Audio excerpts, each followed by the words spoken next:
Good evening, everyone. Welcome to Local Matters. It's a special forum hosted by the LA Times and KPCC LAist to share the wisdom about that constant in all of our lives, earthquakes, and how to survive a major shaker.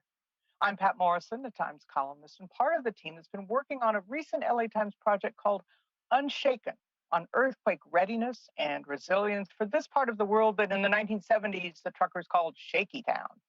We have all kinds of experts here for you and your questions. We'll be debunking some myths and putting in your hands the information that you can use to protect yourselves when there is a whole lot of shaking going on. I'm joined by Austin Cross, host of NPR affiliate KPCC's All Things Considered and the Consider This podcast. So let's get this party started, Austin. Thank you so much, Pat. If you have lived in Southern California since, yesterday, we live in earthquake country. The little shakeups that we feel every now and then remind us of that reality. And yet, because the threat of a severe earthquake has loomed for so long in many of our lives, it's sometimes easy to lose sight of how quickly our lives can be turned upside down. Like many of you here tonight, I'll never forget days like January 17th, 1994.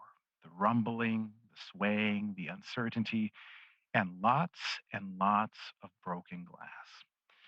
But the reality is that the so-called big one that you'll hear about tonight could be far more devastating than that. It's a subject KPCC and LAist have explored in depth in the acclaimed podcast titled The Big One, hosted by our science reporter, Jacob Margolis. And it is what we'll dig into tonight with reporters, as well as the undisputed MVP in earthquake preparedness here. We will highlight the dangers of a major earthquake and help you make a plan for how you can keep your family safe. Now, to understand the present and future, a little history lesson is necessary. And for that, I want to go back to Patt Morrison because, Pat, you've covered your share of earthquakes in your career. Well, I think, Jay, that anybody who has been here long enough as a reporter, Austin, ends up covering earthquakes. And contrary to mythology, I was not here for the 1857 Fort Tejon quake, which was just about rivaling the one in San Francisco nearly 50 years later in size, about 7.9, a massive earthquake. Of course, there weren't many people living here then, but the aftershocks went on for almost 4 years, and a great deal of damage was done in spite of the fact that there wasn't much left to do damage to. But in 1987, I was covering the visit of the King of Spain to Southern California when the Whittier Narrows quake hit. That was about a 5.9. The king was staying in a hotel, and he assured one of his aides that, well, the hotel was built to a 7.0 standard, so everything was going to be fine. But when the hotel did the bend and snap, I was told that the king also responded with, shall we say, a curt English expletive. So that's the King of Spain here in Southern California. But with every earthquake, we learn new lessons. Like the deadly Long Beach earthquake in 1933 really changed a lot of policies, building policies and attitudes in Southern California. And those changes saved thousands of lives. And there were actually picture postcards published about this. I think we have some to show you up on the screen here from my collection, the 1933 Long Beach earthquake. Can you imagine sort of a Chamber of Commerce? Hey, look, here's our earthquake. But it may also have changed people's minds about moving to Southern California, a topic I think we'll be talking about later as well. And here's one from the 1994 earthquake that you mentioned, Austin, also an attitude-altering quake and a policy-altering quake. It's also the earthquake that introduced many of you in Southern California to our next guest, at least virtually by television and radio. She's the author of The Big Ones, How Natural Disasters Have Shaped Us and What We Can Do About Them. She is a fourth-generation Californian. Her great-great-grandparents, I love this bit, are buried near the San Andreas Fault, and she is one terrific viola da gamba player. So welcome the renowned seismologist, Dr. Lucy Jones. Thanks for having me here today. Dr. Lucy Jones, it is so good to have you here. And for nearly 3 decades, you've been on speed dial for SoCal reporters when the earth starts to shake. And I just want to start off by asking, how do you think you became the face and voice of both warning and of calm for so many Southern Californians? Well, it's a funny thing because in fact, of course, many of the seismologists, all of us have it as part of our job to do this response. And it was actually the Whittier Narrows earthquake that Pat was talking about was the very first time that I was on TV with an earthquake. Um, but I think I've been able to recognize something, which is that people come to us for information, but it's not because of really their curiosity, it's because of their fear. And our information is actually a way to reduce your fear when you're faced with the sudden out of the blue earthquake that scares you. And so the degree to which we can provide the information in a way that reassures people, that shows them that we understand what's going on, rather than highlighting our scientific curiosity and looking at what we don't know about the earthquake. And it's helped people adjust, I think. Yeah, I know having worked. Oh, sorry, Patt Morrison. Oh, no, please. go ahead, Austin, please.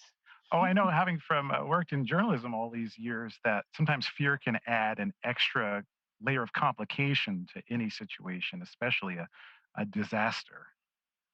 Well, right. We make decisions for different reasons when we're dealing with fear. And much about earthquakes trigger very primal attitudes, like it's the predator we can't see that's the more dangerous. So the fact that you can't see the earthquake coming, the fact that it's not predicted is part of what makes it scary. And when you're facing that situation, what we have is, people don't believe us that we can't predict it. There was, I still remember getting a letter from someone who said, I know you can't tell me when the next earthquake's going to be, but will you tell me when you go to visit your out-of-town relative, when your children go to visit their out-of-town relatives? No, not that I couldn't tell them, but that I wouldn't, and that somehow they could figure that out by seeing me show up. So it's not just science that we're trying to communicate at this time. Can I ask, if it's okay with you, Austin, if I can pop in, how are you fighting against the way earthquakes are portrayed in pop culture? One of the best things I think you ever did was live tweeting during that, I can't remember the name of some recent earthquake movie, where no matter how many helicopters the star of the movie had, your tweets would save thousands more lives.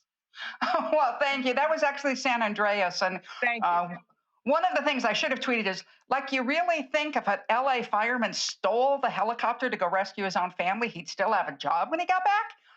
Right? There were a lot of things that were needed. It's one of the biggest problems, and I think there's a feeling, oh, everyone knows those are just movies. That's not real. But I've had an elected official, a high-level elected official, ask me when that earthquake that's going to form the chasm like they had in that movie, when is that one going to happen? And trying to explain that, in fact, we don't form chasms, that if the earth could open up, you wouldn't have an earthquake because there wouldn't be any friction. So I would hope that Hollywood would recognize that people take them seriously, even if they don't take themselves seriously. And it's always the scientist in the white coat who issues the warnings that nobody pays any attention to. Yes, we should be accustomed to not being listened to. I mean, I have to admit, I think if I were to go to Mayor Garcetti or somebody else and say, I really do think an earthquake's coming, I'm afraid I'd be listened to all too well. And since I'd never be certain about that, you really, the good news is there's really nothing, the good news for me, there's nothing that we can see that tells us that an earthquake's coming. So I really don't have to worry about facing that situation. Preparation is such a big part, Dr. Jones. And I think people need to understand this is a lifestyle thing for you. There's this famous picture I found while researching for this conversation, and you're holding your sleeping child while talking to the press. I'm sure you know which picture I'm talking about. Yes. And I also understand that you used to have, essentially, was it earthquake drills with your children when they were growing up? Oh yeah, because they need to know what to do, and you don't think in those times of scariness. So yes, we would have the earthquake game, and anybody in the family could say earthquake, and we all had to pretend one was happening and go under the table, do our drop cover, hold on.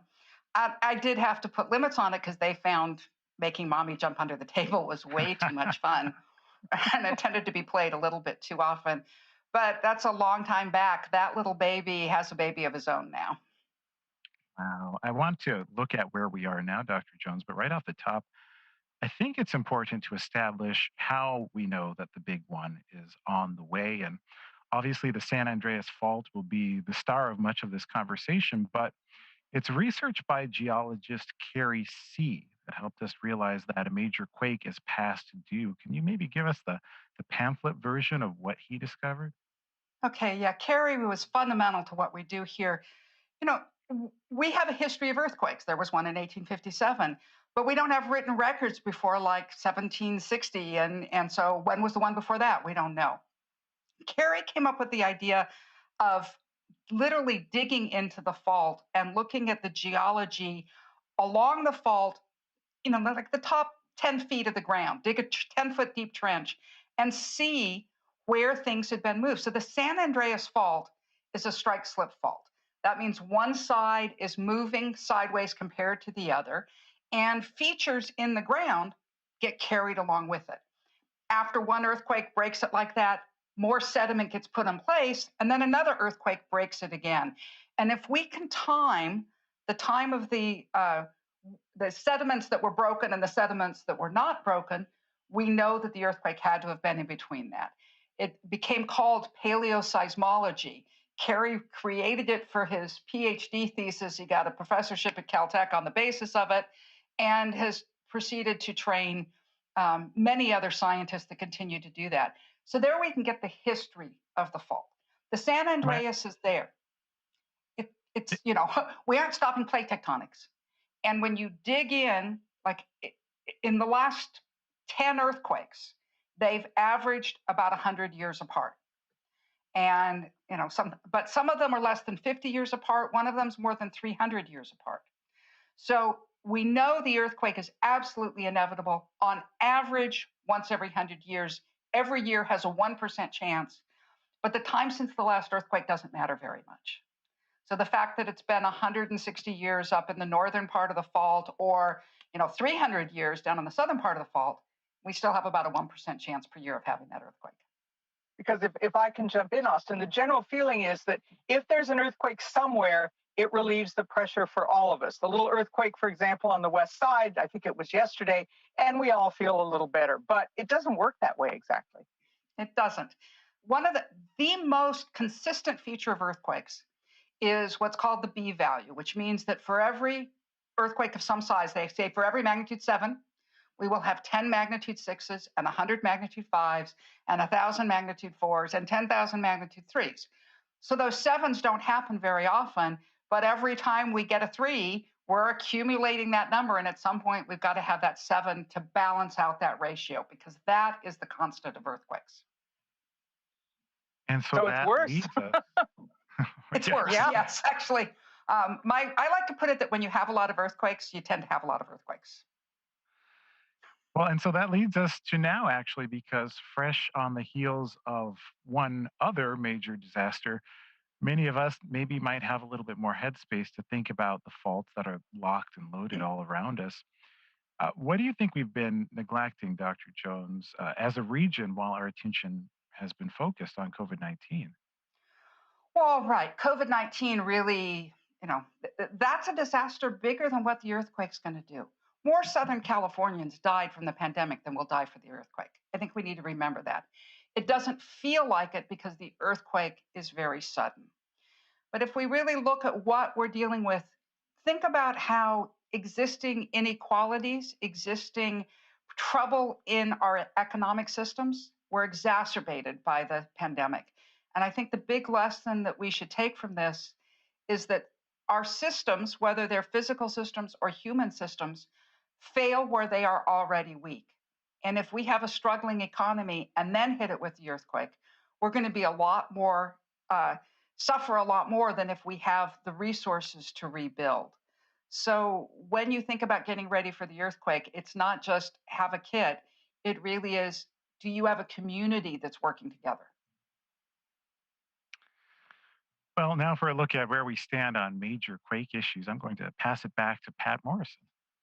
Oh, thank you, Austin. And we're going to bring in 2 more guests here. One of them is Ron Lin. The other is Jacob Margolis. Ron is the LA Times earthquake reporter who joins us from an insecure, undisclosed location in Southern California, Northern California, given what we were just talking about. And of course, Jacob is KPCC's a science reporter. Can we see both of those guys and bring them on screen? There they are. Well, actually, it looks like Jacob, who's in the undisclosed location there. We can, and there you are, Ron, too.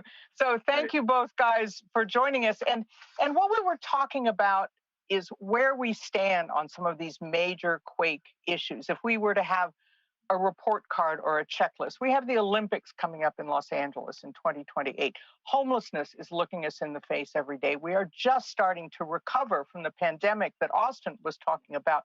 But earthquake preparation, it's easy to put to the side with these immediate issues confronting us. So let's talk about where we stand, say, well, maybe we can start with skyscraper retrofitting, because I think that we talk in our LA Times special section about how single family homes generally tend to be more secure than especially a lot of older, bigger buildings. But Jacob, maybe you can walk us through metaphorically one of those buildings and the ideas of what we're doing as a city to help look to prevention and safety. Yeah, thanks for having me. I mean, one of the issues we took a look at in the Big One podcast is that of buildings that were constructed with these certain types of welds that connect all the big beams that make up the skeleton of the building. And it turns out they might not stand up to substantial ground motions when an earthquake hits. So when Northridge struck, there were a number of buildings across the region that were discovered to have cracks in these certain specific welds that had been used for decades. For instance, I believe there was some damage at the Getty Center while it was being constructed at the time. The fear is that when the ground moves, it's theoretically possible that enough of these welds could crack and a building could potentially collapse. Now, which buildings are at risk, right? That's what you want to know. Well, we identified 2 buildings in downtown LA at City National Plaza that are known to have those welds that could potentially be in danger. It's really hard to say. I mean, these are skyscrapers. So imagine earthquake hits, it's found out that the welds in these buildings aren't looking great. They say maybe they need to be gone and done a lot of construction on. I mean, just the psychological impact, the financial toll of either having to take them down or to go in and fix them, that'd be huge in and of itself. I mean, I know I'd be a little iffy about going into some of these big buildings if that happened after a big quake. Now, the odds of that happening, I think, are relatively small. That said, when we asked Garcetti about it at the time when we were reporting out the podcast, I asked him, is this on your radar? And he was like, no, there are bigger issues. Like the vulnerability of certain apartment buildings that could very well collapse, as Ron has reported on a ton. And we've actually seen those collapse before in Northridge. And there are a number of them still out there that haven't been retrofitted. So, we have these big literal structural problems that will not be fixed or are being, some people are working on it. It's not going to be fixed probably until something bad enough happens that there's either the political will, financial will, what have you, to really make a big move. And the apartment buildings have seen that a bit, and I'm sure Ron would have a lot to say about that as well. Before I go to Ron, I want to ask you though, Jacob, are these welds, for example, are these failings that we are only now capable of knowing because of technology? No. Or are these a lot of problems that were allowed to go up or existed even in spite of codes that may have said, not so fast? I mean, we figured it out in 1994. So we've known for some time, and they changed the standard after that. But the issues are still out there, and we know it could very well be an issue when, big enough quake hits. I mean, it's pretty much as simple as that. And Ron, when we talk about apartment buildings, you're going to have so many more thousands of people in apartment buildings than you might have in a couple of downtown office buildings, depending on what time a quake may hit. What did you find about the construction and the vulnerabilities? Yeah, so this is something that has been known for quite a while, and we actually found out a lot about it during the Northridge earthquake, in which we just there was one catastrophic collapse of what's known as a soft story apartment building. So you've seen this. These are apartment buildings where the ground floor is held up by these skinny poles. This is where I learned the word dingbat to describe these apartment buildings. Exactly, and they're held up by these skinny poles, and when the shaking comes, those poles can collapse, and that ground floor can turn into rubble. And unfortunately, in this one apartment complex, there were also apartments on that ground floor, and 16 people died in that tragedy. Now, it wasn't just. There are thousands of these apartments around California. In the 94 Northridge earthquake alone, 200 of these apartment buildings were severely damaged or destroyed. I mean, think about how many homes, how many people went homeless as a result of that, and for the landlords, the economic ruin they they may have faced as a result of that. I mean, fortunately, there are, with a lot of attention, including efforts by Lucy Jones and Mayor Garcetti to raise awareness about this issue. The city of LA has required that these kinds of so-called soft story buildings be retrofitted. So that's a good sign. Some other cities have made efforts to do the same thing, including places like Santa Monica. However, there are a lot of other suburbs around Southern California that haven't. And so those are some cities to keep an eye on when the next big quake happens.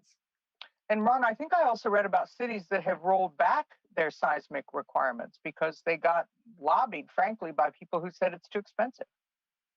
Yeah, I mean, that's an unfortunate thing. One of the things that is something that we've known for almost 100 years are brick buildings or stone buildings, brick buildings that were built before people in Southern California, really knew that earthquakes were a big thing in the state. And when they're not reinforced with steel, basically, they can come down. Basically, the sides of the walls can start peeling outward, and they collapse. And they are, one of the deadliest types of buildings out there. And one of the things that we found, we went out to so in Los Angeles, back in the late 70s or early 80s, they said, you know what, we're going to require that these buildings be retrofitted or demolished. And that's been a big successful effort. Not a single person in the 94 Northridge earthquake died as a result of these brick buildings collapsing. But one of the areas that I'm most concerned about is the Inland Empire. We're talking about San Bernardino and Riverside counties. And many of the cities there have not required these buildings to be retrofitted or demolished. There are, oftentimes there's the argument that, well, the owners can't afford to do it. But that's setting up these cities for a major economic catastrophe when the big earthquake happens. Many people might not realize that, a big earthquake has not really hit the San Bernardino or Riverside County areas in historic time. And so those brick buildings are ripe to come down, and there could be a lot of death and economic devastation if nothing is done about those buildings. And we also seem to repeat our mistakes again and again. Just as we still build in high fire-prone zones, we're still building on earthquake faults. Yeah, I mean, that is something that you really don't want to do. And so there's a project going on right now.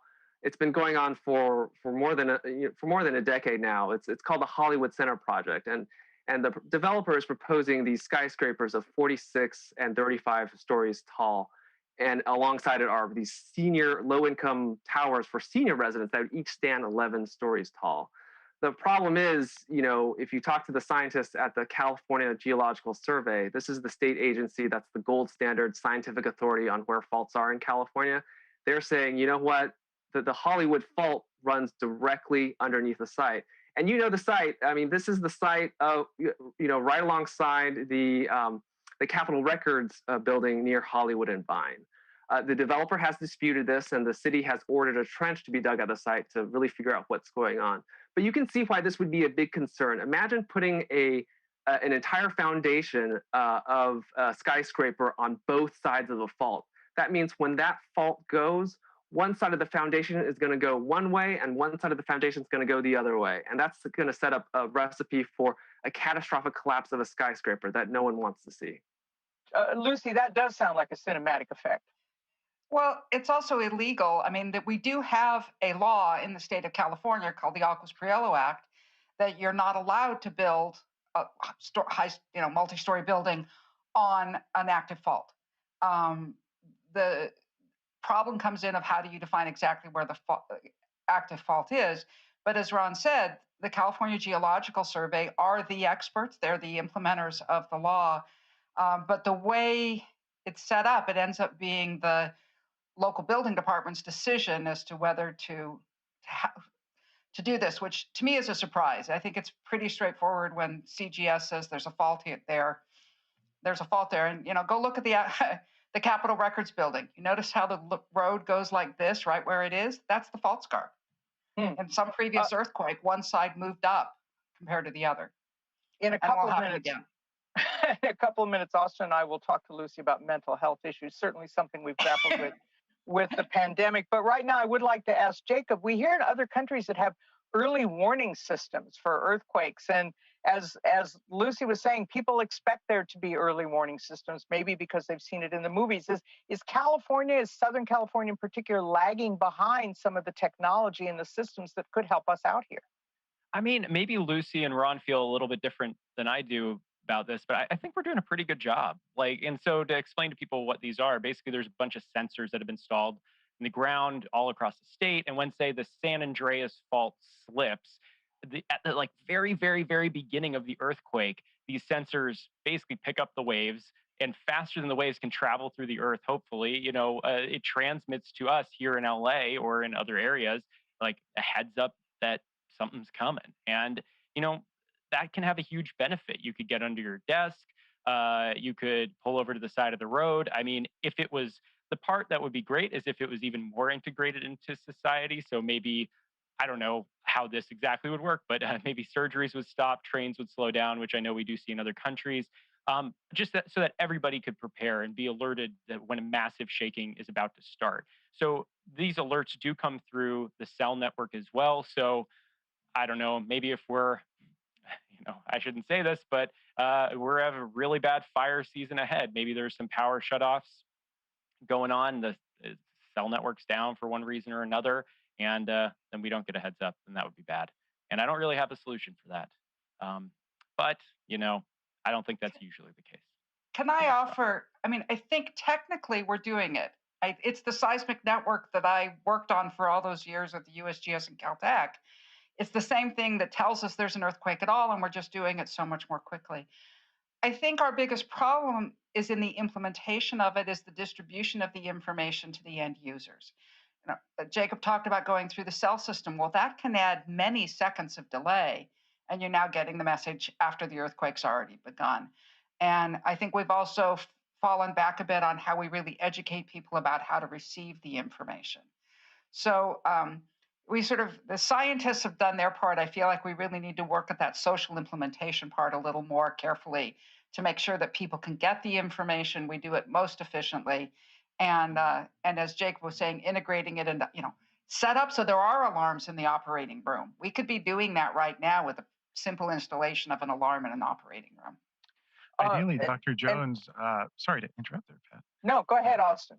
Ideally, Dr. Jones, how many seconds would people get before? You don't get to ask that question. It depends upon, damn, right? How many seconds is there between the lightning and the thunder? It depends on how far away you are, right? So the farther away you are, the more time you get, and the less likely you are to have a big impact.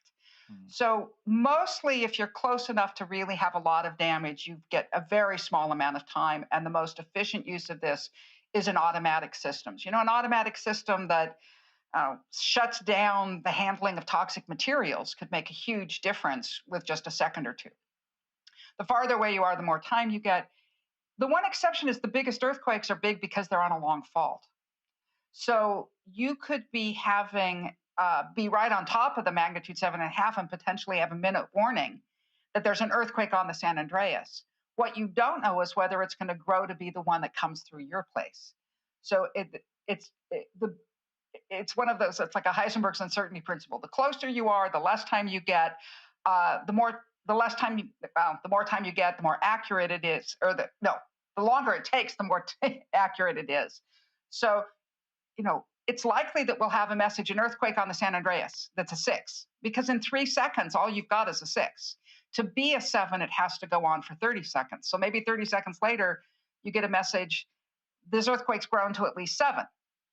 But maybe it's going to keep on going for another minute, and then it's going to be a magnitude 8 and actually run under your house. And that's where some of the complexities come in. And how do you communicate that complex message? Well, sorry. Oh, no, I was just going, before Austin talks about the big one, and I'm sure we'll bring some of that in, you wrote very compellingly about a kind of social contract, Lucy, about how part of preparedness is not just in your house or in your car, it's the way that you deal with your neighbors, your friends, your family, and the kind of resilience that you can create. And maybe we've seen a little of this during the pandemic too, as we have come to isolate but have different kinds of dependencies on one another to keep ourselves mentally healthy. So talk about that aspect of an earthquake, which is so often overlooked. Well, I guess I think that in the pandemic, we've seen both. We've seen both people coming together and us turning on each other. And, the stress of a disaster of any sort, the system fails where it's already weak, and where the United States has been having trouble with our big political divide and partisan divide, that got worse and it got amplified, and the problems became amplified because we didn't share an understanding of where we turn to for authoritative information. And so I think when we have our big earthquake, we are going to be facing huge stresses. We see a rise in suicides after any of the major disasters. And because our building code and basically all of our regulations focus very much just on life safety, and we sort of say, if you suffer a big financial loss out of the earthquake, oh, well, that was your decision to make. And so we have buildings that probably won't collapse, but will be a total financial ruin.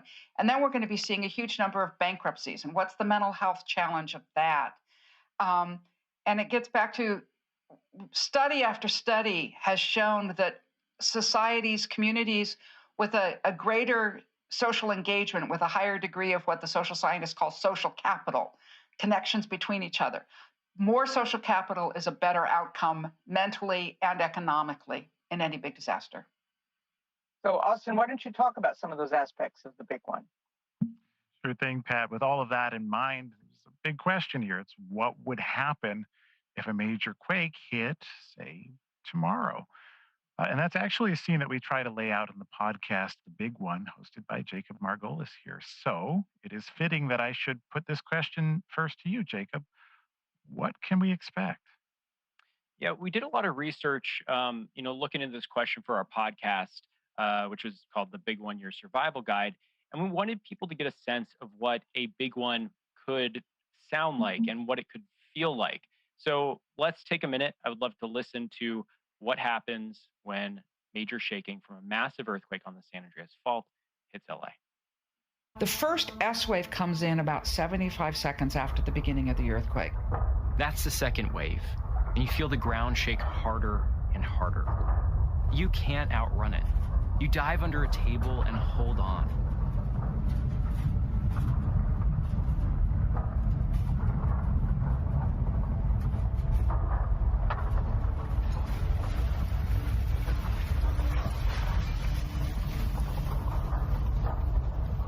You've got about 50 seconds of very strong ground shaking.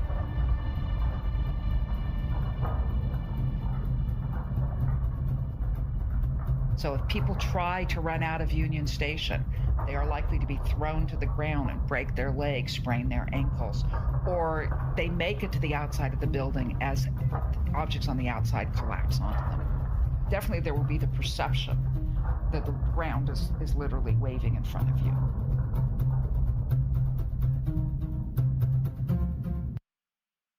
Wow, that is a sobering picture you've painted for us there, Jacob. I'm just curious now, as you worked on this podcast, was it a little bit frightening for you to discover the things that you discovered? Me? Oh yeah, absolute. Lived in absolute terror the entire time. But I will say that talking to Lucy, who you heard obviously in that clip, we talked to her quite a bit. It was reassuring. But I'd also say that this pandemic put a lot of how we handle disasters, like Lucy was talking about, in perspective. And I think that for me, where I ultimately ended up was that while we are pretty good at the triage, the immediate response, a lot of the time, like we have those huge fire departments, police departments that could potentially get out there. It's really sort of up to us to be self-sufficient. And especially if you have access and functional needs, if you have a disability, there are many people that are just not going to be helped by the government and need to figure it out. And so we've definitely, for my family, which luckily we have a lot of here, have spent a lot of time sorting out what would happen what we would do. And, that gives me a little bit more inner peace. And I think the podcast kind of can help a lot of people potentially reach that place. Dr. Lucy Jones, and listening to Jacob's full podcast, one of the things that struck me was just how many fires could start as a result of the shaking, and how even structures built to fire codes could still catch fire. How bad could it get?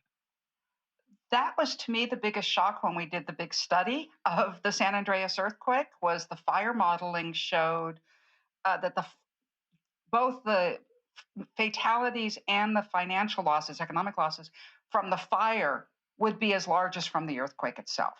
And in fact, we at first rejected it. It just seemed too extreme. And we compiled a panel of fire chiefs to really talk it through. And they concluded, if anything, we'd underestimated it. So in the shakeout model, we estimate 1,600 fires will be started large enough to need to call a fire engine. 1,200 would exceed the demand of the one fire engine that could respond. And we don't have that many fire engines in Southern California. So some of them are really going to be getting out of control. And it's a terribly frightening picture. And we specified in that model that there would be no Santa Ana winds when it happened. And I wish we could make sure to specify that for the real earthquake, but of course we can't. It definitely seems like it's not just one disaster, it's several disasters at once, because Jacob has reported on how an earthquake could even lead to wildfires. So then you're fighting several fires at once. And part of what I learned researching the San Francisco earthquake from back in 1906 is that the firefighters had trouble getting to the structures that were on fire because the streets and the roads were blocked by debris of other buildings that had fallen. Could the situation get that bad? Yeah, and think about it. We won't have electricity, so there won't be any traffic lights. So the traffic is going to have gotten gridlocked. That depends really a lot on the time of day at which the earthquake happens. But right, there will be fires. They won't be able to get to it. We'll have landslides in the mountains. The flip side, if we don't, maybe if we're in a rainy season, we'll have fewer fires, but then we'll have massive landslides that'll go with it. So a lot of where the fires would be getting out of control might be places where the roads are also landslided. There's a lot of ways in which it could compound in that way. And I guess I'd think about the 2011 Great East Japan earthquake that was such a disaster for that country. The earthquake itself didn't do that much damage. The tsunami did more, but they probably could have recovered from that. It was sort of the compounded problem that the earthquake knocked out the electric system, and the tsunami washed away the backup fuel supply for the backup power that led to the nuclear collapse, that led to the nationwide suffering from lack of electricity. So it's those cascading failures. And we don't, sort of by definition, we don't know which combination we're going to be hitting. But think of our 71 San Fernando earthquake, where we came so close to losing a dam that would have inundated the houses of something like 80,000 people. And it was, a big aftershock would have taken it out. We luckily had relatively small ones. We don't, we aren't sure which one of those it's going to be, but all of those are possibilities for the big earthquake. You mentioned those houses that were at risk. And the other part that I found really surprising about this is just how many people could end up homeless as a result of a large earthquake. Ron, 250,000 households is our estimate of people who will have lost their housing from the earthquake. Quarter million. Ron, my next question is for you. And because it's my first time talking to you in this whole event, I'm going to slip in that I am glad you are here, and I'm a big fan of your reporting at the Times' Unshaken Guide. Thanks. Glad to be here. The world is so much more connected than it was during the Northridge quake. Not a lot of people have landlines anymore. After a major quake, many of the electronics that we depend on, though, are going to be pretty useless, I imagine. What can we expect? Yeah, imagine. We haven't had a major catastrophic earthquake in California in the world of smartphones, Twitter, most people's use of the internet. So one thing to think about and to really imagine about is expecting cell phone service to go down. Lucy already talked about how we may not have power. after, a big earthquake. And so one of the things that, Lucy has talked about is how there's only so many hours of backup battery in the cell phone towers. And then once that's gone, we're out until the power comes back. And this can have, big consequences. So for one, practically speaking, you'll want to have a plan to, try to send text messages out, try to use text messages if there's a slim cell phone signal to loved ones. Think of a plan, try to write down, if your cell phone battery runs out, try to write down some numbers so that you can contact loved ones. And then also, think about what it really could be like when you don't have cell phone service for a long time. One of the things that we saw in Japan was that there was the widespread power outages in the hardest hit areas, and the cell phone service was out for a very long time. And at a certain point, people gave up and they left. And so one of the things that would be helpful is restoring that electrical service and telecommunication service, sooner than later. But one thing that is very clear is to expect a long outage for a while. Can I take that to advocate that people all get radios in those moments so that we can also broadcast over the air and let people know what's going on? That would be really important as well. Now, part of my understanding, I used to work at KFWB, an old news station here in Los Angeles, is that after the Northridge quake, many people got into their cars so that they could listen to the radio so that they could understand what was going on there. Ron, one more quick question for you, because you are based near San Francisco, where, as I mentioned earlier, there was that devastating earthquake back in 1906, where more than 3,000 people are believed to have been killed and more than 80% of the city was destroyed. It got me to thinking big picture, because earthquakes can change the look of a region, but I imagine it also changed the people and maybe even the culture there forever. Do you think a major earthquake here would do the same to Angelinos? Yeah, I mean, even in just the 94 Northridge earthquake, I mean, think about downtown, and if you walk around, you'll see these parking lots randomly. Those used to be, in many cases, those used to be brick buildings that were suddenly, needed to come down, or, that either came down or needed to be condemned, following that earthquake. One of the things, a couple of years ago, I went out to New Zealand, which on the South Island underwent a big earthquake in the city of Christchurch. It's the nation's third largest city, and they underwent a big earthquake in 2011. And one of the things that was a big kind of tragedy of it was that 8 years after that earthquake, large sections of the city had not recovered, and there was the Christchurch Cathedral, where the front was still in ruins, and the tops were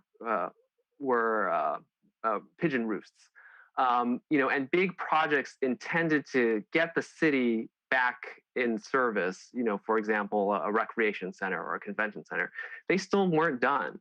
And so one of the things that would be, super helpful is for city officials, really to think about what LA is going to look like after an earthquake and how you're going to resolve it. I mean, in downtown right now, there are still a lot of, even though there's a law now requiring brittle concrete buildings to be retrofitted, most haven't been. So if an earthquake happened right now, what is the city's plan to kind of figure out which buildings, what are you going to do when wide swaths of older buildings in downtown need to come down?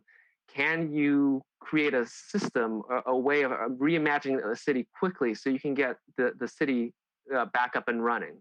One of the things that LA did really well after the 94 Northridge earthquake was getting those freeways up and running quickly. They're the lifeblood of the region. But something that happened in San Francisco, it took such a long time, perhaps a decade or more, to recover from the 1989 Loma Prieta earthquake. There was it took a long time for the cities up in the Bay Area to kind of figure out what they wanted the post Loma Prieta Bay Area to look like. And that, it took maybe about 10 years before the scars of that earthquake finally started to fade away. Wow, so whatever recovery process you'd imagine after a big one here. Obviously, it will take years, but sometimes over a decade, you think? Yeah, and sometimes even more than that. I mean, in a really big one, we just really haven't had. I mean, if you think about the history of California earthquakes, there's only been one earthquake that has killed thousands of people. We've been very fortunate. The deadliest earthquake to hit Southern California was way back in 1933, the Long Beach earthquake, where we found out that earthquakes really do hit Southern California pretty hard. And so, it's something to really, imagine that, like, we'll need to kind of figure out a path forward to figure out what we want out of a post-quake reality. And hopefully it's a situation where city officials, the public can kind of come together and really work out a combined, a unified vision for what can happen. In some cases, there can be situations where there's a lot of infighting and such, where it may take a generation or more. Something that Lucy has mentioned is that the San Francisco never really recovered from the 1906 earthquake. That population fell, and you could argue that it only really recovered in the dot-com boom just a few decades ago. And that came as LA started to rise. And if you look at places like New Orleans and Hurricane Katrina, you could argue that area has not recovered from such a disaster. So something to really think about, as cities look forward to figuring out, is it really worth it to try to imagine a time and imagine, is it worth it of investing a lot of money to do retrofits and everything? It's really about investing in your own economic future. Do you want this to be a place where your children will be able to thrive, 25, 50 years from now? Or is it going to be a place that is so problematic that people are going to leave? Wow. Well, now that we have some sense of how bad things can get, let's talk about how we can all prepare. And for that, let's go back to Patt Morrison. Thank you, Austin. And as Ron was alluding, really, if you look at the history of California, after the 1906 quake in San Francisco, the economic balance shifted to Southern California. The population shifted to Southern California. The growth, some of the political power shifted, all as a consequence of the fact that while San Francisco was trying to rebuild, LA had the opportunity to build and to expand. So the consequences go way beyond your neighborhood, way beyond even your city. So what can you do in your own house, in your own neighborhood, with your kids' school, any of the places that you think of as kind of an extension of your home, to be prepared for the consequences and to be prepared not only for the moment of the earthquake itself, but as Lucy Jones was alluding, the real consequences afterwards, where some of the true devastation may come along. So let's go back to Ron and talk about that alert system we were talking about, and what that can actually do in a practical sense, what it gives you time to do, and what you need to have done to prepare even to be alerted in the first place. So the one thing everyone should do, if they haven't done it already, is if you have a smartphone, download the Earthquake Early Warning app. There are two apps available. One's called MyShake. It's built by UC Berkeley, and the other one's called Quake Alert USA. And they're free. All it requires is you downloading it and giving access to for it to find your location. And what's great about it is that I had an experience recently where there was an earthquake alert. It was a false alert, but it was still pretty cool because I got an alert on my watch, my Apple Watch. So it was neat to be able to see that. And the key thing is that once you get that alert, you want to take action right away. It might be just a few seconds or maybe even longer, but to just drop cover and hold on. There are so many things that it really could save your life. If you're underneath your desk, that might get you protected from having the bookcase that you haven't strapped down from falling all over you. There are so many things that can really help. One of the downsides to the earthquake early warning system is that it's just not well integrated in everything. So if you have an Android phone, for example, Google has built the earthquake early warning system in it, so you'll get the alert. But if you have an Apple phone, an iOS phone, it's not integrated in there.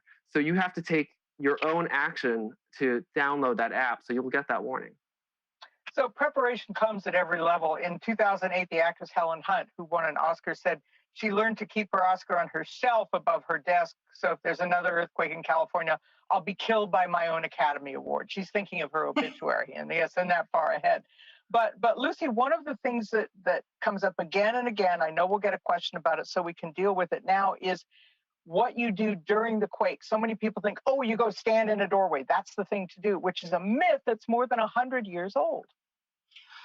It came out of the Red Cross seeing an old adobe building that had collapsed and just the door frame was standing. And they said, that must be a good place to be. And they started talking about it. And it, people wanted something to do, and it got taken off. Drop, cover, hold on. We really do know that it's the safest thing to do.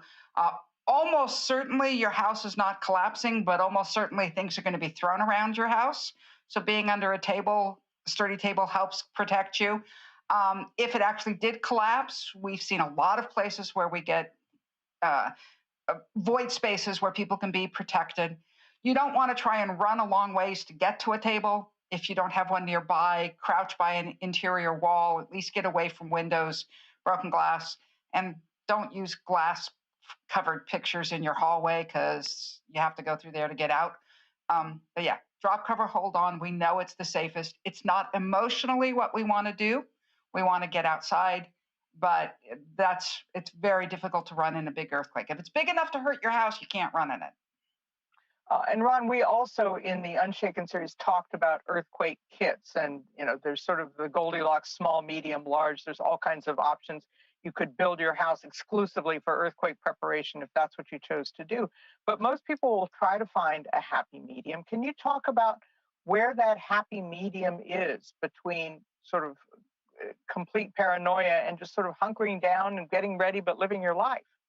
Yeah. So one thing I would encourage everyone to go to latimes.com/unshaken, and you can subscribe to our free 6-week email newsletter. It's supposed to be a guide to just be like, hey, this is how you can reasonably figure out how to prepare in an earthquake. You don't need to you don't have to go into like a hyperactive mode and start investing, lots and lots of money and time just to do this. Very, very simple things can go a long, long way. There's ideas in there about, figuring out how to turn off your gas if you have a gas leak. That's something all of us should know. A lot of us probably don't know how to do that. How do you secure your stuff? I mean, it took me ages to kind of figure out how to strap bookcases down, but once they're strapped, you just won't have to worry about bookcases coming down on you. And there's information too about how what kind of kit should you have? How much food do you want? How much water should you have on hand? Like, did you know that you'll want a gallon of water per day per person or per pet? For perhaps 14 days. I mean, that's a lot of water, and you'll want to cycle it out every so often. But that can be a key game changer between having a reasonably comfortable post-quake experience to being very, very uncomfortable. Okay, does wine count? Yes, and make sure you figure out a way to keep your wine in an area where you won't lose all of that wine, when the shaking happens. And Jacob, KPCC's survival guide has some pointers as well. Yeah, absolutely. People can go over to las.com/the-big-one. One thing I would like to point out, I mentioned people with access and functional needs earlier, and that's something that really, when you're planning with your family and your friends nearby, first off, you should be doing that because they're more likely to help you than, say, emergency responders. But especially for people with access and functional needs, some sort of disability, if you have medicine that you need to keep refrigerated, you need to figure out how you're going to do that. If you have a caretaker that needs to come and help you move, or you have equipment that's reliant on electricity, there are some resources that can help you hopefully kind of figure out what you would do if the power did go out. So we have some of that stuff on las.com/the-big-one. But there are an awful lot of considerations that, for my family, we really think about how are we going to stay comfortable for 2 to 3 weeks.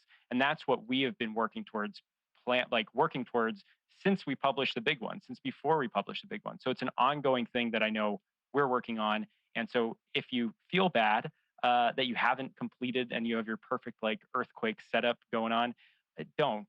Just get started today and you'll be in better shape than if you didn't. And Lucy, how psychologically as well as literally prepared are people where is their sweet spot between people who are in complete denial and people who may go overboard, if there is such a thing? I see both extremes. I think I would give advice to people in managing it yourself. Know that you have a deep-seated need to rationalize, to find a way of feeling safe. You know, we've done it. We see people with the pandemic believing it's no worse than the flu because at least then you feel safe, or believing I'm just going to have to do everything I can and over obsessing about every way of never interacting with any other people. Both extremes make you feel safer. And we see both with the earthquakes. And so whatever you do, try to actually, think it through and the earthquake's inevitable. Absolutely. You don't get to say it's not going to happen. Okay, now that we've accepted that it's going to happen, it's also not going to be bringing down every building around, right? Most of our buildings really are fine, and most of the people are really going to be fine. How do you find what's appropriate? And I think it's hard for people to understand how disruptive life after the earthquake is going to be. I think most people who live in California have accepted that earthquakes are part of it and how to manage it. And I think we manage that moment better than we are ready for the aftermath.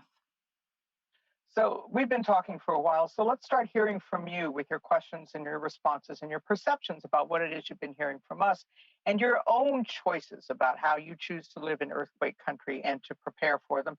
So let's bring in Samantha Melbourne Weaver. She's the Times Audience Engagement Director, and she has some of the results of what you're all saying and asking about this evening. Welcome to you, Sam.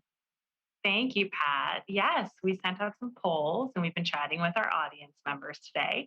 So let's bring on the results to our first poll question. We asked, how prepared are you if a large earthquake hits tomorrow? Kind of scary. 55% of our audience said they don't feel prepared at all. Only 8% said they feel very prepared. I wonder, actually, Dr. Lucy Jones, what's your reaction to that? Does that track with what you've seen? Yeah, I mean, I would, we can always think of other things we should have done. So if you're the type to be prepared, you still think about all the things you haven't done. The very prepared number doesn't surprise me a whole lot. I guess I thought a lot more people would be in somewhat prepared. This says to me that there's a lot of people who haven't dealt with it at all. And maybe that's because it's been a while since we've had a scary earthquake, at least, right? The 3.2 in El Segundo might have scared a few people right on top of it. But we need a few 5s to wake people up so they'll be ready for the 8. And keep in mind, these are people who are watching us tonight. How many people are there out there who are not tuning in, choosing not to tune in, don't want to hear about it? Yeah, this is a good first step, definitely. We also asked, do you have an early earthquake warning app installed on your phone, the ones that Ron mentioned earlier? We had 28% said yes and 72% said no. Ron, how do you respond to that? Yeah, that's not something that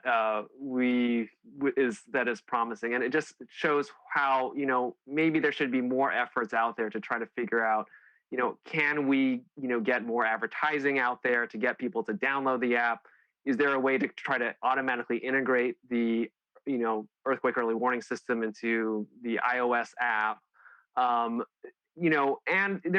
it should almost be a thing where we should know. I mean, one of the great things about people who live in the Midwest is that they know how to react when a tornado alarm goes off. I'm guessing. I actually don't know. And one of the things that I'm worried about is that not enough people really know what the earthquake early warning system is. I don't know, for example, is in earthquake early warning, will it be integrated with TV stations and radio broadcasts? Are there systems in place where an earthquake early warning system would broadcast live on everyone's computer? There's still a lot of work that really needs to be done to really educate Californians about this, because one of the funny things about California is that we actually have fewer, correct me if I'm wrong, but we actually have fewer big earthquakes compared to, say, Japan or Mexico. So we don't get that reminder as often as people in other places have. That's right. Japan has about 3 times as many earthquakes as we do, so people feel it much more often. But even there, of course, they got their early warning earlier. They had it before the 2011 magnitude 9 earthquake. But most people didn't have it on their phones. They had 1 million downloads of the app in the month after the earthquake. And my guess will be we'll see the same thing, that when we start getting shaken in a way that scares a lot of people, then we'll start seeing both more preparedness and more access to this. It would be great if we could do it without needing a bad earthquake to trigger it. Sam? Yeah, we also sent out kind of a pop quiz. Our audience responded to this question: what should you do when shaking begins? 45%, I think, got it right. They chose drop to the ground, get under sturdy furniture.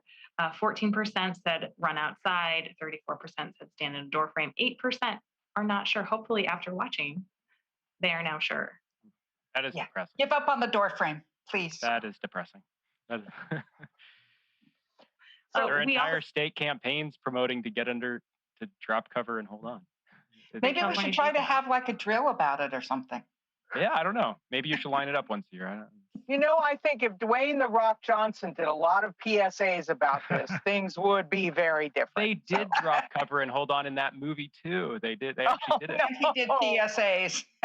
Oh dear, oh dear. So, well, Sam, what are people asking? What are they anxious to know about?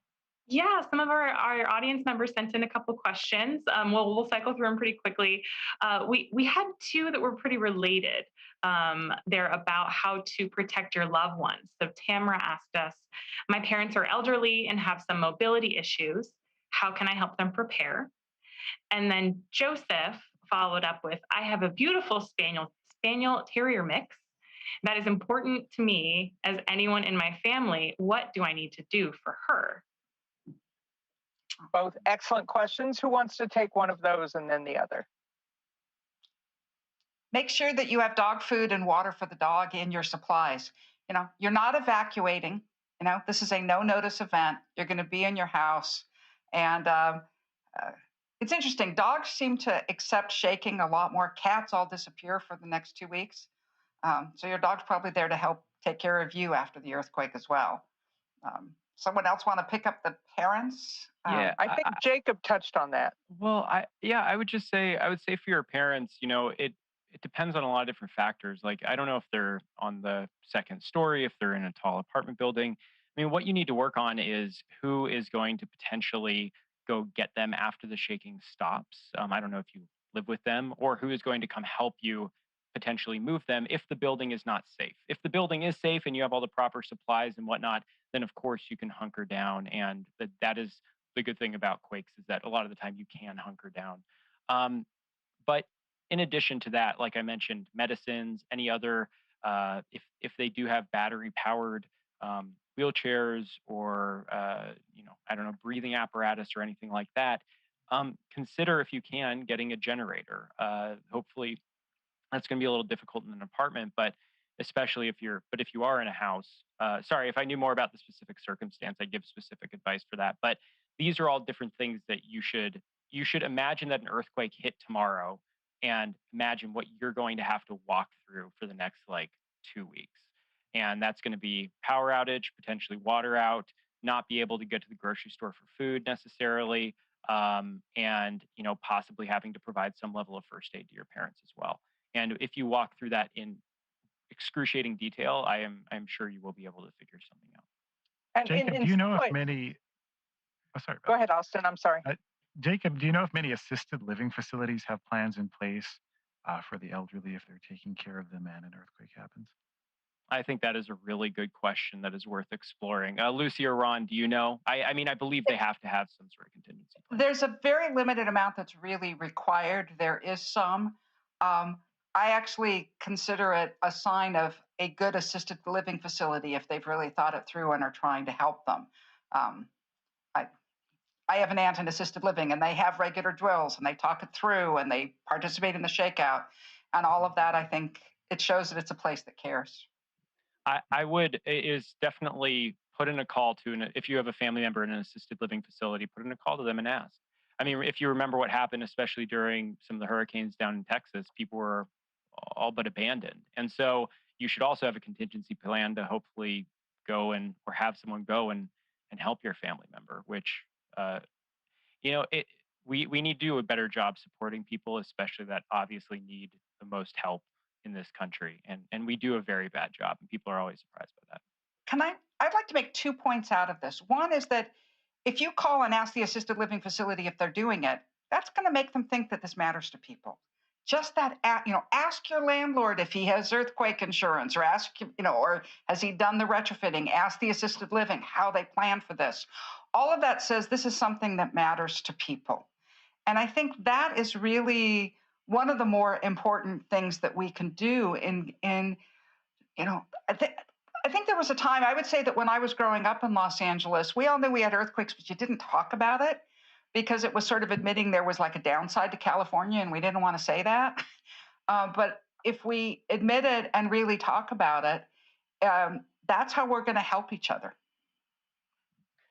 Samantha, some of the questions came in. Were people asking about that? People were rethinking their commitment to California? We did, yes. We did get one audience member, April, who wrote in, is it in Spain that we live here, considering these risks? Which I think is a fair question. I guess I would say there's risks everywhere you live. We don't have hurricanes here. I'd put wildfires, unrelenting climate change, extreme drought, probably up there with earthquakes as more of a compelling reason to. I don't know where you don't go anywhere to escape climate change, but I know Lucy and I have talked a bit about this too. I've reached the point that I can't advocate for earthquake safety if you don't deal with climate change, because what's coming from climate change will be worse. And as Jacob said, it's everywhere. And one thing to remind us, though, is that the reason why California is such a great place to live, if you think California is a great place to live, which I do, is earthquakes created our landscape. So the reason why Los Angeles, as Lucy has mentioned, is a place that is a nice place to live and not like the Mojave Desert, is because of those San Gabriel Mountains. And guess what has made those mountains? It's earthquakes.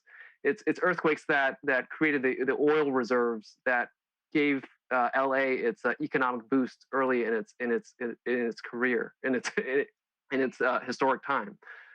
So the beautiful views, the fact that all the things that we enjoy about California probably all have to do with the fact that earthquakes are there. So it's something that we can embrace. I mean, it's something that we should just embrace as just a fact of life. And how do we, as people who live here, deal with that risk? And one thing to kind of keep in mind too, I've gotten emails from people who are really frightened about how you deal, with an earthquake. And what I tell them is like, look, you are probably going to survive. You are probably going to live. I mean, if you think that your first goal is to drive off, where are you going to go to? I mean, you're going to be better off at home, and you can do very simple things to make sure that things are going to be okay. If you live in an older home, in a 40s home that where it's a little bit off the ground, call a contractor, figure out if you need to get your house bolted to the foundation. You could, instead of it could be a $3,000 bill this time, instead of a $500,000 bill once your house has slid off the foundation. Just something to really keep in mind is that you are probably going to survive, and that if we can do things like send a man to the moon, send people to the moon, surely we can engineer our ways to make sure that we're going to be as safe as possible when the earthquake happens. I'm glad you said that, because we did have someone write in and ask about foundation bolting. Kevin, so if you tuned in, Kevin, yes, great idea. Money well spent, according to Ron. Yeah, and one of the things that you can do is go to earthquakebracebolt.com. I think that's it. Braceandbolt.com. Yeah.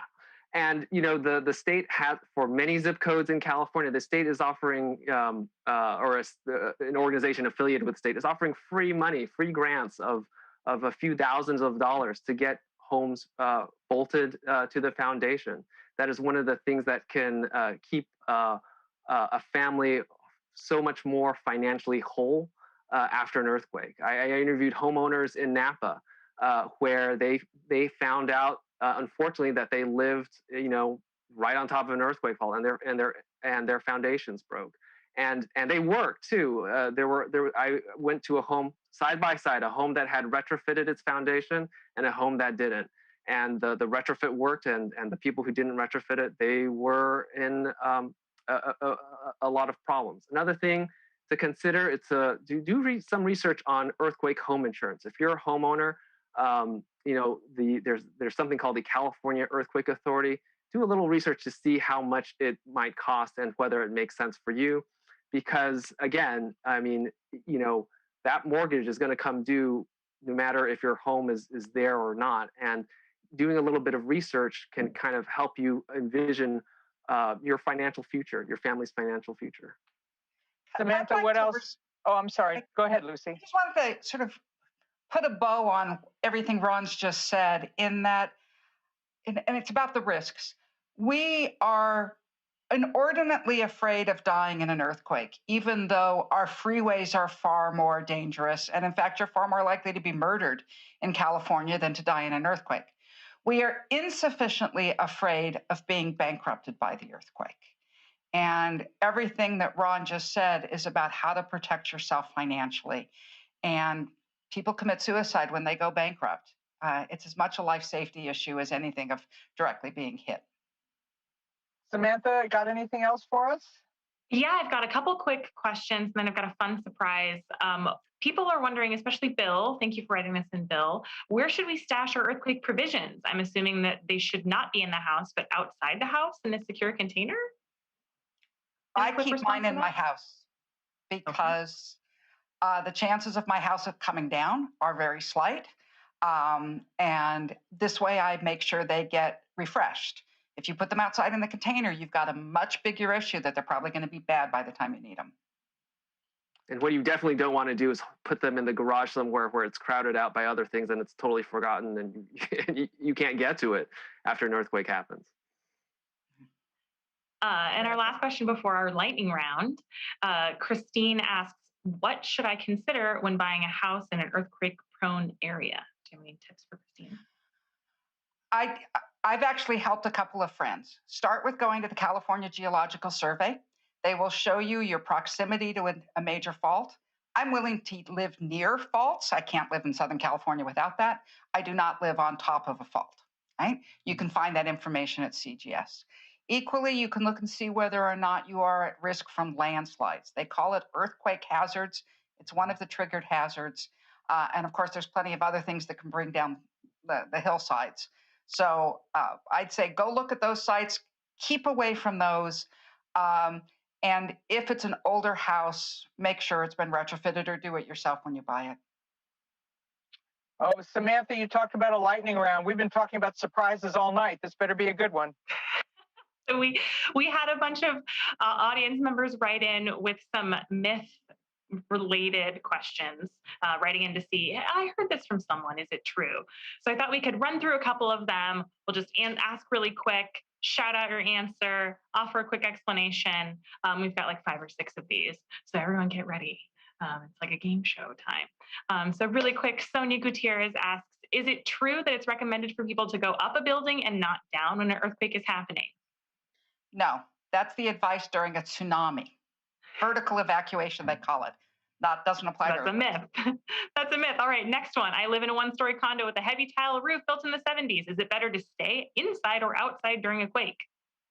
I think in any case, it's better to be inside, right? Running outside puts you at risk of that roof falling off. Wherever you are, just stay where you are, because if it's a big earthquake, you're not going to be able to move anyway. Ron asks, a few years ago, I read an article claiming you're safest lying on the floor next to your bed. The bed allegedly deflects falling objects. I'm skeptical, but I will ask if there's any validity.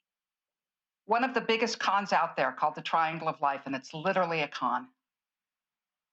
A con. Not only is it a myth, it's a con. Carrie says, I heard shortly after the Northridge earthquake that if we lived in the San Fernando Valley at the time, we had experienced our big one. Is that true? Everybody's going to experience a big one, no matter where you live. For California. Fault lines. How much does it matter where we live in relation to them? I mean, I don't want my house bisected by one. Absolutely. Yeah. I mean, don't live on top of it. Being nearby, yeah. We all are. And then one last question, a fun one from Kathy. Do you have advice for how to round up house cats before or after the big one? How to what? After the round up your pets. How to round up your pets. How to herd cats. A lasso and a horse? Except your cat's going to disappear for a week or two. It'll come back eventually. There you go. Real advice. Thank you so much. That was my last question. It's been a pleasure. That was terrific, everybody. I want to thank Dr. Lucy Jones and, of course, Austin and Jacob and Ron and joining me, all the Times readers, the Times staff who helped to put this together and shared questions and expertise this evening. We don't want you to come out of this overwhelmed. We want you to feel empowered by what it is that we've been talking about. So sign up for Unshaken, the new Times newsletter to get you earthquake ready in 6 weeks. KPCC and LAist have the survival guide to help you through as well. Austin, you want to wrap some of this up too from your point of view? I do. I too would like to thank all of our excellent guests who are in all likelihood saving lives, maybe even one of ours. I'm also honored to share this digital stage with Patt Morrison tonight because we actually worked together many years ago on Air Talk, and so it's been a joy to work with you again. Getting the old team together again. Gang's back together. And I'll also give a special thanks to LA Times and LAist readers as well as KPCC listeners because we bring you this vital information and hope you'll share it with your friends and neighbors so that we can make our region more resilient when the inevitable big one happens. For even more on how to prepare for an earthquake, because I know everyone here is an overachiever. I mean, you could be watching the Clippers right now, but you can always head over to the laist.com/big one. If you go there, you'll find a survival guide as well as a link to Jacob's podcast by the same name. I re-downloaded it this week, and it is perfect for all that post-pandemic traffic we are sitting in these days. So thank you all again, and have a great night. And so everyone, we want you to get prepped. And while an earthquake may leave you stirred, it will leave you, we hope, unshaken. Good night, everybody.